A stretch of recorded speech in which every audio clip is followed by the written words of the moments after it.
instead of a household being the center of production, center of education, center of health, the main place you go for health and care for the elderly, that instead of all those things being in the house, they've been pulled out into other other places and stripped the home of being um, anything but a place to come back, watch TV, and eat dinner with your family around the table. So instead of it's kind of a place to hang out or unwind instead of a place of production. Welcome to Purpose Podcast, special episode today. I had the privilege of interviewing Jess and Dave Kempf. They are friends of ours from college, and Jess runs Budget for Health on Instagram. She helps a lot of women to stay in shape and do it in a fun way.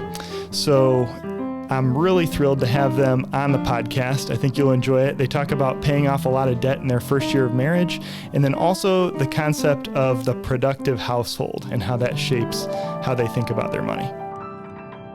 So Dave and Jess, you guys paid off something like $35,000 in student loans in your first year of marriage when neither of you was making a ton of money. What are some of your reflections or memories about that period of your life? I think looking back, I'm very happy with how fast we paid it off. I think I wish I would have had some older, wiser people sit me down and say, hey, it's okay to pay off debt fast, but you don't have to be miserable doing it. There's a heart condition, there's a mental condition that you can have regardless if you're living on top of the world or if you're living in the gutter, and I think at times we would let that get the better of us and become overly frugal in a bad way. So you guys didn't stop there. You started saving up an emergency fund, and you knocked out several other financial goals from there, and you're knocking on the door of having the mortgage paid off. So do you guys have the mindset of let's just kick back and live a comfortable life and then retire at 65 like everybody else in the world? No. It was up until about 2-3 years ago, but we're kind of trying to shift gears a bit. I'll add too that we just celebrated 10 years of marriage. So we've been married for 10 years, and if you were to look into if you just met us and looked into our lives now, I think people need to understand that we've just chipped away. We've most of the time have lived off of just Dave's income.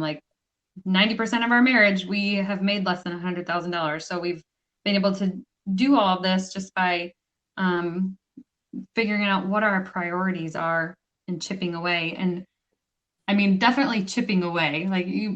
Dave mentioned, we homeschool and we're starting a garden. And by garden, this is like a tiny little plot in our backyard. We're not, it's like what everybody has to start with. Last year I had one tomato plant and it failed. So we are chipping away. And even with homeschooling, I was public schooled, and up until 2 years ago, if someone had introduced themselves to me and said they were homeschooled, I'd probably say, you didn't have to tell me that. It's very obvious. That was I stereotyped homeschooling. So it's just been an interesting journey to see this shift as we establish what our priorities are as a family, and to keep in mind that we've chipped away at this for 10 years too.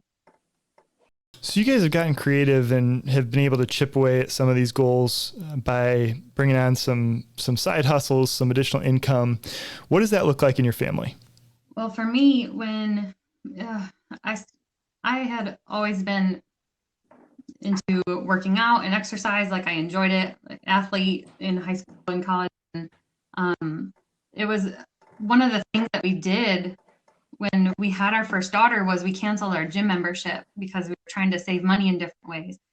And I thought it would be fine just trying to, there's a million YouTube videos. I figured I'd be fine doing something, or I had Jillian Michaels DVDs and stuff I could do. But I just found that I missed the community, and I missed the structure and just accountability too. I just wanted someone to tell me what to do and have one less thing to think about as a mom.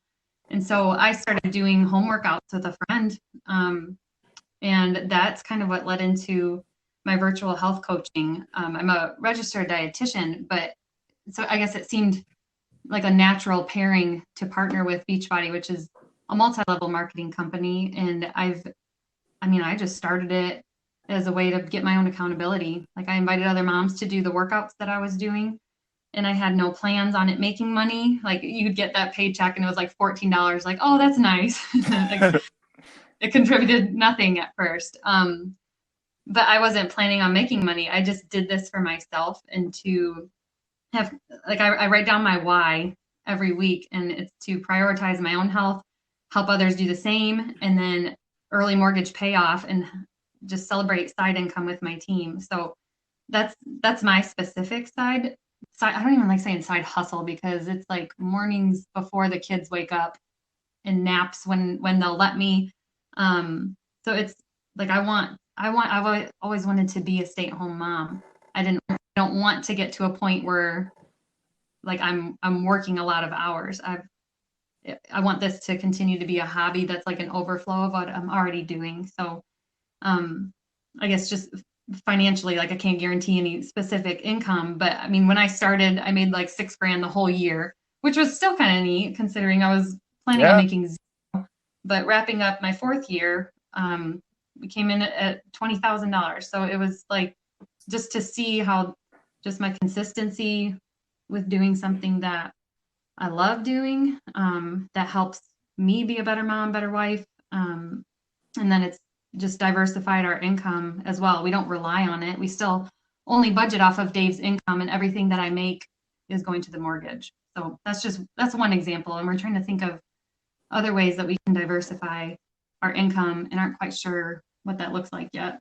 Yeah. And some of the small things we do is also, since, God's blessed us tremendously, and he's blessed me in just being able to work diligently and make consistent promotions or raises. So my income has been able to steadily climb over the years. So that's always helpful as well. But I think we do a lot of our own home improvement projects or fixing stuff around the house. I didn't grow up handy, but we've got this glorious gift in YouTube where you can type in anything that's broken and there's somebody fixing it. It shows you how to do it. So that's one way that we have been able to save a lot of money. We've bought cars that are rebuilt titles cash before. I think we've done that twice now. That's terrifying to me, but it is. My dad could take apart a car and put it back together. So we had him come check it out. So it's worked fine. Like we got our minivan for $6,000, which is really cheap for a minivan, and haven't had many non-standard issues. Yeah. So I just look back over the last 10 years in terms of just different like house renovation projects or things that have broken down and then we fixed. I think if I would have paid someone to do that every time, we would have spent tons and tons, like thousands and thousands of dollars that we didn't, because we were able to, either I was able to figure it out or we knew somebody that could tell us how to do it, or just look within your community for people that could help you out with some knowledge and maybe some tools too. So what are some of your really big picture goals moving forward, and what's the purpose behind them? I don't know if this exactly answers your question, but I think the immediate goal is to pay off the mortgage.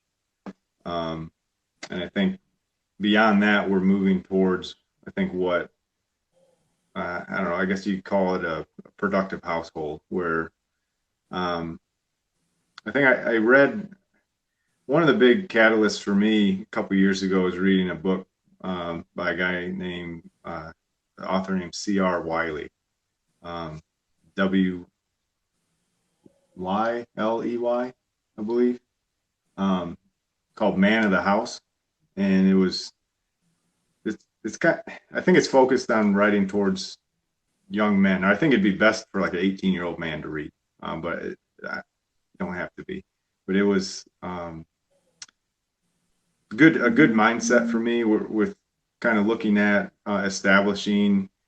taking steps to establish a household that's self-sufficient and kind of opening my eyes to how, especially over the past 200 years or so, a lot of the um, functions of the household have been pulled out of the household into public institutions, whether it's public in, public education or um, elderly care facilities or um, you know working for a company. So just the instead of a household being a center of production, center of education, center of health, the main place you go for health and care for the elderly.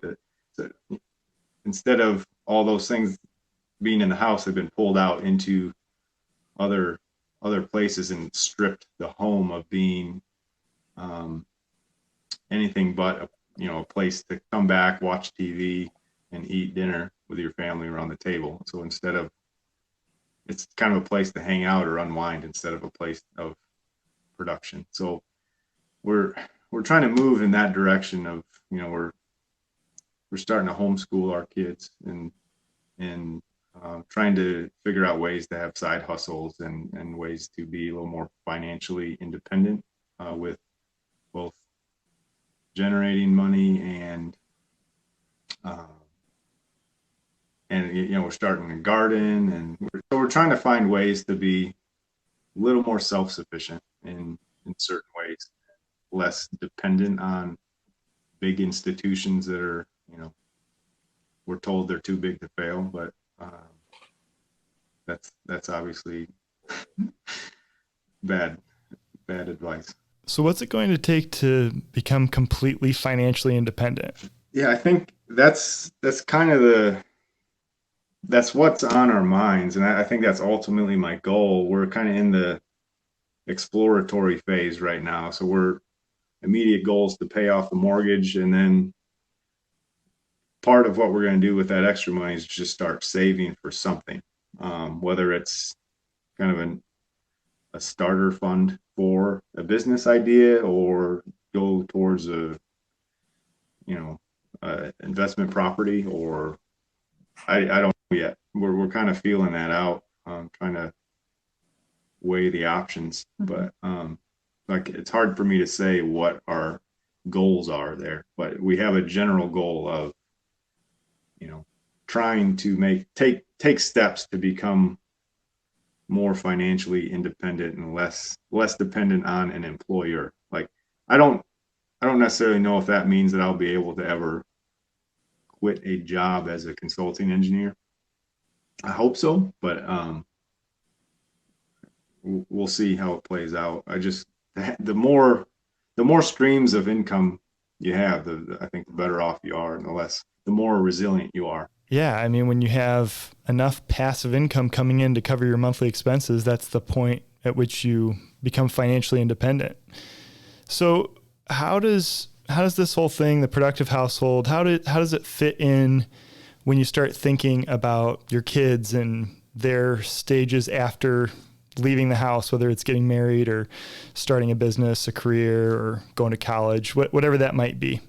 We're learning and evolving on this. I think we're in a spot where we're trying to take a few uh, a few approaches at the same time. One being we're trying to set aside money in their name to go towards you know education expenses or trade school or whatever it is that they want to do.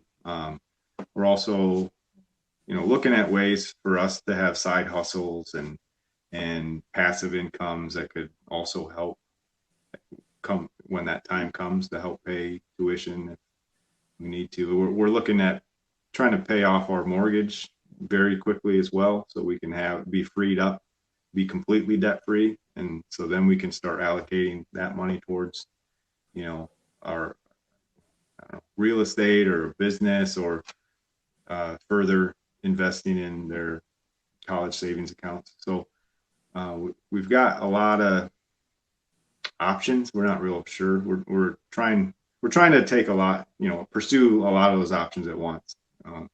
We're not putting all our eggs in one basket. Yeah, I love that. I'm excited to see where you guys go and what passive income streams you start to build. So we'll have to have you back. Thank you so much for your time. Thanks for having us. You can find Jess at Budget for Health on Instagram. I love how intentional Dave and Jess are about their money, and I'm excited to see where they go from here. If you are interested in discovering your purpose for money and having a lot of clarity about what to do with it, go ahead and go to purposeplaybooks.com and you can walk through the process there.